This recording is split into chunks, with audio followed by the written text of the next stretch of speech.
In bare knuckle, the same as in all martial arts and fighting styles, footwork is the foundation of everything we do. There's no point being good at punching and throwing if we've got terrible footwork, because it's not going to translate from the ground up into what we're doing with our hands. Now, the style used for bare knuckle isn't much different from what's used in many martial arts today. There's a difference between a modern style of boxing's footwork and bare knuckle footwork, which tends to be just a more grounded and solid way of moving. So in modern boxing, they tend to be quite wide so that we can move around and be a bit more dynamic. Now, that's all well and good, but in bare knuckle we've also got grappling, and we need to stay much more grounded on the earth. So, first thing is kind of a wide-ish base. It's not super wide, but we're quite wide this way. We're not very narrow this way necessarily. We can be if we're doing this style. But if we look at the old school, which is my favoured way of fighting, we've got this wider base, a bit more like in a Muay Thai base today, which is a bit wider here, but like this. There's a kind of 45-degree angle, the front foot's flat and grounded, and the back foot, we're on the ball of that foot here. We've got a nice bend in our legs.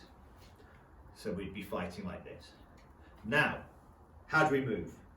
First things to bear in mind is we do not want to bring our feet close together, and we do not want to cross our feet over. This puts us in a particularly bad position because we lose our base, and we need a good strong base. So here we are. Here's our base. The first footwork we're going to do is a step and slide. Lead foot goes forward, back foot slides up with it. Back foot goes back, front foot slides back with it. If I want to go this way,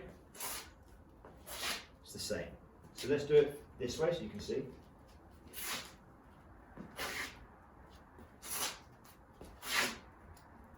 Fairly simple stuff. The important thing to bear in mind is we want to keep this distance. While I can widen it to bring it closer, what I don't want to do is step that forward and make that base narrow for any period of time, because my opponent's going to take advantage of that narrow base and either hit me so I fall down or grapple me and throw me with a very narrow base. Step and slide, step and slide. And the step and slide with the new school style, while it is a bit more narrow here in terms of the profile, it's the same thing, same idea, keeping that good strong base. Now, let's go back to the old school style. So we're here, step and slide, step and slide, step and slide. Now the next dimension we're going to add is the shift. So if I want to get in close quite quickly, I can shift, which is just stepping this rear foot forward and replacing the position so that I'm now in what would now be a southpaw, I guess. So, there, and there, there, and there. It's quite simple, the shift. And this is very useful as a counter fighter if someone's throwing punches at you and you want to get in and start grappling them. So we've got the step and slide. Then we can add the shift. And mix it all together. So then we can start to shift, step and slide, shift, step and slide, which is very good for advancing and retreating. Now we've got that part down, step and slide and the shift. The next thing to focus on is the pivot.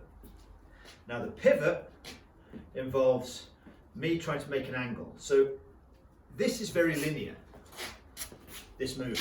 While I can kind of go at diagonals too with it, it's still quite a linear movement. If I want to be able to cut an angle very quickly, I need to pivot. Now the way to pivot is I'm going to step this here and shift that straight back. So I'm kind of stepping across. Pivot, pivot, pivot, pivot. And the pivot's particularly useful if you're defending against somebody who's made an angle. say they've come around to this 45-degree angle on you, which is a dangerous angle for them to have because I can't fight so well, I've got to pivot quickly and regain my angle. But I can also create the angle and pivot in. Now if I want to pivot the other way, I've got two options. I can either do this, but then that makes my distance wrong, or I can step that way and pivot. So then this way I'm going to use my back foot to shift forward and then pivot. So shift, pivot, and now I've got the angle. So we've got step and slide, shift, shift, back, pivot, pivot, pivot, pivot.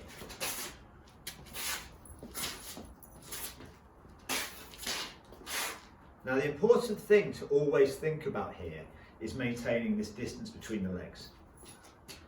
This is critical.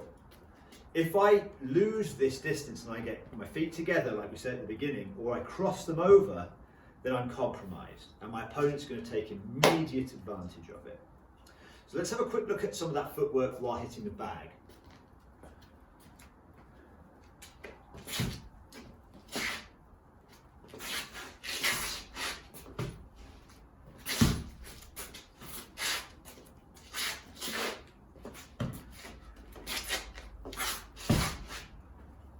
So we can use pivots, we can use forward and backwards slides, step and slides.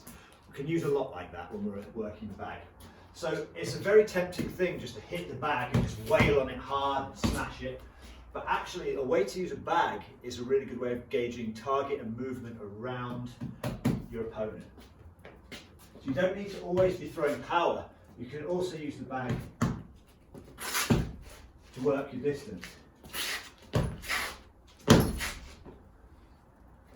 And then of course, in bare knuckle, the real game changer in terms of footwork is the drop step.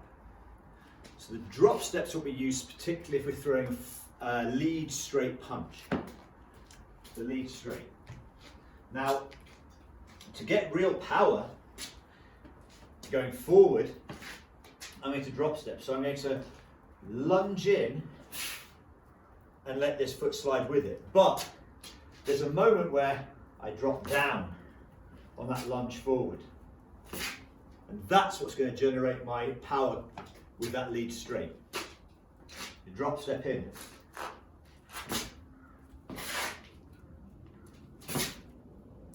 So as that foot drops down and my weight drops down, that's when my punch comes in. So that's the real difference in bare knuckle footwork as well from other martial arts footwork, is that drop step. Other martial arts use a drop step, but bare knuckle really needs to use it, especially for that lead straight.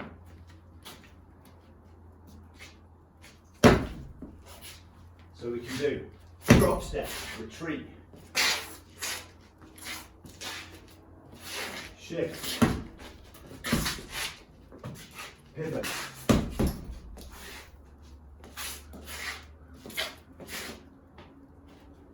and we're using footwork for everything. Like we said at the beginning, footwork is the foundation. Terrible footwork means terrible punches and terrible throws. Good footwork will set you up for success. It will keep you grounded and it will generate power that you can use to fight your opponent.